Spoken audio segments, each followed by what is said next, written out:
తెలుగు రాష్ట్రాల సాగునీటి వ్యవస్థలపై సమగ్ర అవగాహన కలిగిన గౌరవ ముఖ్యమంత్రి గారు మన రాష్ట్రానికి లభించడం మన అదృష్టం.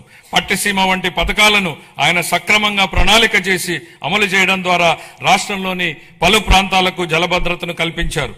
అదేవిధంగా హెచ్ఎన్ఎస్ఎస్ ప్రాజెక్టును కేవలం 100 రోజుల్లో ప్రారంభించి వేగంగా పూర్తి చేసి రైతులకు నీరందించేలా చేయడంలో ఆయన సంకల్ప బలం కీలక పాత్రను పోషించింది. హంద్రీనీవా ద్వారా తొలిసారిగా 45 టీఎంసీల కృష్ణా జలాలను విజయవంతంగా ఎత్తిపోతల చేసి రాయలసీమలో నీటి లభ్యతను గణనీయంగా మెరుగుపరిచాం. పోలవరం ప్రాజెక్టు విషయంలో పెండింగ్ ఉన్న 5,000 కోట్ల రూపాయల బిల్లుల్ని చెల్లించి పనులను వేగవంతం చేశాం. డయాఫ్రామ్ గోడ నిర్మాణం ఇప్పటికే 91% పూర్తయింది. మొత్తం ప్రాజెక్టు పురోగతి 60% దాటింది.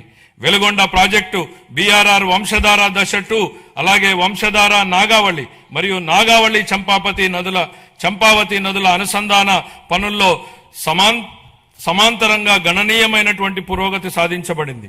అదే సమయంలో రాష్ట్ర వ్యాప్తంగా విస్తృత స్థాయిలో చేపట్టిన ఆపరేషన్ అండ్ మెయింటెనెన్స్ ఎస్డిఎంఎఫ్ మరియు ఎఫ్డిఆర్ పనులు సాగునీటి వ్యవస్థలను స్థిరీకరిస్తున్నాయి. 5 ఏళ్ల విరామం అనంతరం మొత్తం 6,047 నీటి వినియోగదారుల సంఘాలను ప్రజాస్వామ్య పద్ధతిలో పునరుద్ధరించడం ద్వారా సాగునీటి నిర్వహణలో రైతుల భాగస్వామ్యానికి మళ్లీ బలోపేతం చేశాం.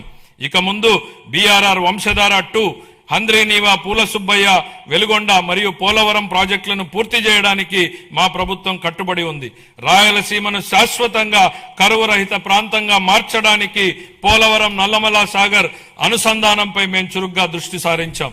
రాయలసీమను గ్లోబల్ హార్టికల్చర్ హబ్ గా తీర్చిదిద్దే ప్రణాళికలో సాగునీటి సరఫరా కూడా ఒక కీలకమైనటువంటి భాగం.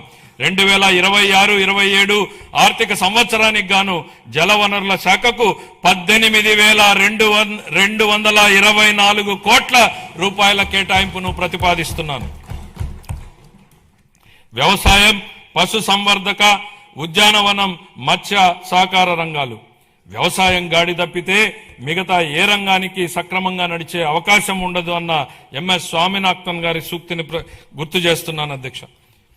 అన్నదాత రైతులే సమాజానికి మూల స్తంభాలు.